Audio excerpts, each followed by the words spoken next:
इस mega victory से बंगाल को भगवा में कर देने के बाद अब से ठीक 1 घंटे बाद प्रधानमंत्री नरेंद्र मोदी दिल्ली बीजेपी मुख्यालय पहुंचेंगे। इस जीत बड़ी है। श्यामा प्रसाद मुखर्जी की जमीन पर आखिर इतने दशकों की मेहनत के बाद जाकर कमल फैला है। सत्ता में बीजेपी काबिज होने जा रही है, तो इस जीत का जश्न भी प्राची बड़ा होगा। बिल्कुल, देखिए, कार्यकर्ताओं का उत्साह प्रधानमंत्री बढ़ाएंगे और मिशन 2027 का रोड मैप भी प्रधानमंत्री रखेंगे। बंगाल के तौर पर बीजेपी ने एक ऐसा किला फतेह कर लिया है जिसे जीतना आसान नहीं था। पिछले 3 चुनाव से बीजेपी कोशिश कर रही थी। बीजेपी ने धीरे धीरे जमीन बनाई, कार्यकर्ता तैयार किए, ग्राउंड बेस तैयार किया और फिर मोदी मैजिक ने वो सपना सच कर दिखाया जो सबसे मुश्किल टास्क पिनाज बीजेपी के लिए था। बिल्कुल, और बंगाल में भगवा की ऐसी सुनामी आई है कि क्या उत्तर और क्या दक्षिण, बंगाल का पूरा मैप अब भगवा में दिखने लगा है। जिन इलाकों में ममता का एक छत्र राज था, यानी कि लेफ्ट के टाइम पर भी वहां पर जब लेफ्ट का दबदबा होता था तब भी ममता का काडर, मशीनरी वहां पर इतना संगठित रहता था कि कहा जाता था कि प्रेसिडेंसी, ग्रेटर कोलकाता, आप इन रीजन्स को छोड़ दीजिए क्योंकि वो ममता का गढ़ है। वहां मशीनरी, भद्रलोक, वहां की डेमोग्राफी सब कुछ ममता के साथ है, तो वहां भी कमल खिला है। और यहां से सारे सियासी समीकरण जो हैं वो बिगड़ते हुए, बदलते हुए नजर आ रहे हैं। और ये सियासी समीकरण सिर्फ बंगाल तक रुक जाएंगे, सीमित रहेंगे, ऐसा नहीं है।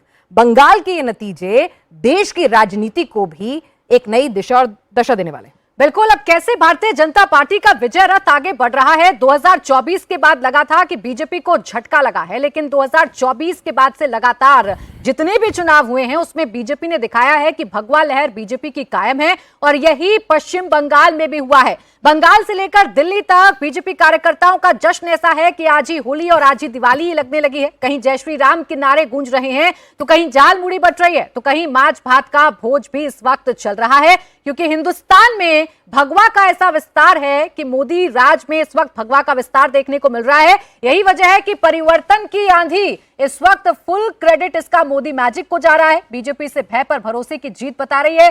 बंगाल में राम राज की शुरुआत भारतीय जनता पार्टी से बता रही है और भारतीय जनता पार्टी ने अपना अंदाज भी बदला है। देखिए, केसरिया रंग में रंगी हुई पार्टी जो है, केसरिया गुलाल अबीर के साथ जो है वहां पर बंगाल का परंपरागत नृत्य करते हुए भी आपको यहां पर नजर आ जाएंगे बीजेपी के कार्यकर्ता।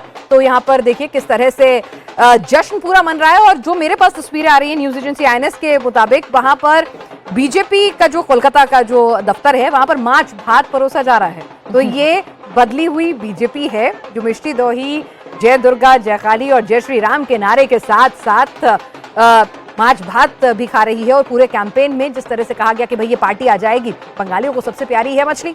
अब भाई मछली ही ले जाओगे तो फिर डर तो बैठेगा ना। तो उस डर को दूर करने के लिए बीजेपी के नेताओं ने जिस तरह से माछ भात खाया और उसके बाद आज जश्न में भी माछ भात है, तो एक अश्योरेंस है कि भाई देखिए ठीक है, हर राज्य के हिसाब से वहां के जो मिजाज है, वहां की जो मान्यताएं हैं, उसके हिसाब से हिंदुत्व चलेगा। हिंदुत्व समावेशी है। यहाँ पर पूजा अर्चना में भी मछली का प्रयोग होता है, तो वो भी हिंदुत्व ही है। तो उस हिंदुत्व के साथ हम बंगाल में बदला हुआ एक अप्रोच यहाँ पे देख रहे हैं। और यही वजह है कि भद्र लोग, जैसे एक कट्टर हिंदुत्व पसंद नहीं आता था, वहां पर भी बीजेपी अपने लिए जगह बनाने में, उनके दिलों पर भी कब्जा करने में कामयाब हुई है। कोलकाता रीजन में भी अच्छी खासी सीटें बीजेपी यहाँ पर निकाल रही है।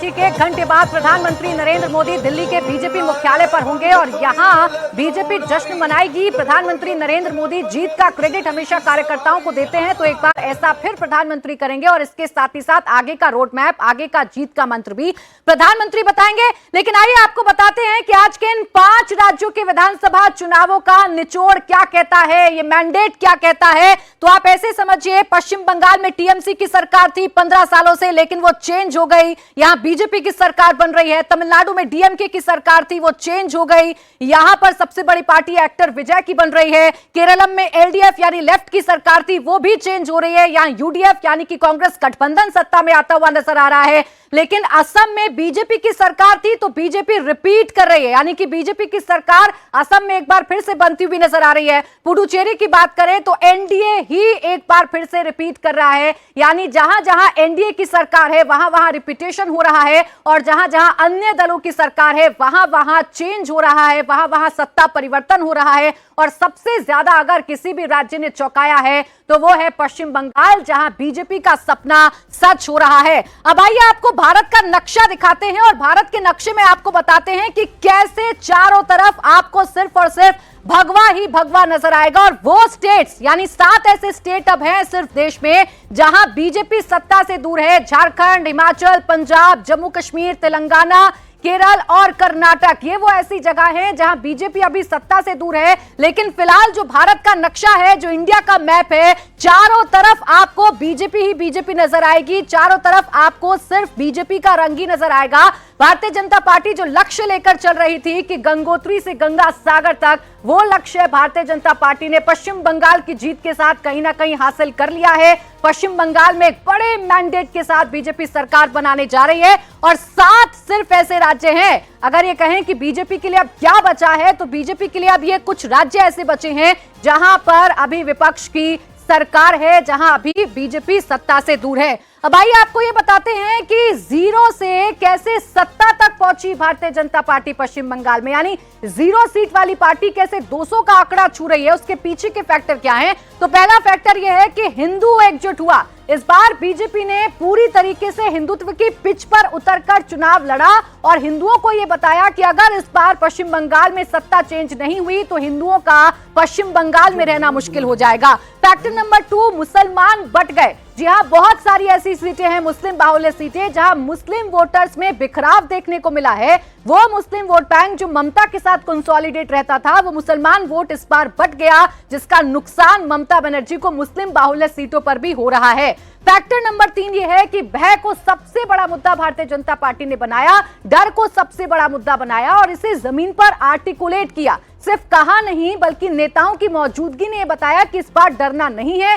गृह मंत्री अमित शाह 15 दिन तक पश्चिम बंगाल में रहे, कार्यकर्ताओं को भरोसे में लिया और जनता को भी भरोसे में लिया कि इस बार अगर आप वोटिंग करेंगे तो डरना नहीं है। फैक्टर नंबर 4, महिलाओं का समर्थन। यह हमें नहीं भूलना चाहिए कि महिलाओं के समर्थन से ममता बनर्जी पश्चिम बंगाल में सरकार बनाती रही हैं और इस बार वही जो महिला वोट बैंक है वो कहीं ना कहीं ममता बनर्जी के हाथ से छिटका है, क्योंकि कानून व्यवस्था को बीजेपी ने एक बड़ा मुद्दा बनाया, आरजीकर केस को बीजेपी ने एक बड़ा मुद्दा बनाया और ये बताया कि महिला मुख्यमंत्री होने के बावजूद भी पश्चिम बंगाल में महिलाएं सुरक्षित नहीं है। फैक्टर नंबर 5 है एंटी इनकम्बेंसी। वो एंटी इनकम्बेंसी जिसे शायद ममता बनर्जी भी समझ रही थी और इसीलिए अपने चुनावी कैंपेन में अपने रिपोर्ट कार्ड की बजाय ममता बनर्जी सिर्फ केंद्र सरकार पर निशाना साध रही थी, चुनाव आयोग पर निशाना साध रही थी। सिर्फ और सिर्फ गुस्सा ममता बनर्जी का देखने को मिल रहा था। और जो फैक्टर नंबर 6 है वो है लॉ एंड ऑर्डर। इसे बीजेपी ने बड़ा मुद्दा बनाया और बीजेपी के नेताओं ने कहा कि 4 मई के बाद जितने भी गुंडे हैं टीएमसी के, उन्हें बंगाल की खाड़ी में भेज देंगे। जो टीएमसी के गुंडे हैं उन्हें उल्टा लटका देंगे। गृह मंत्री अमित शाह ने भी कहा इसका असर पश्चिम बंगाल के चुनावों में देखने को मिला है और उसका असर यह है कि भारतीय जनता पार्टी 0 से 200 के करीब पहुंच गई है।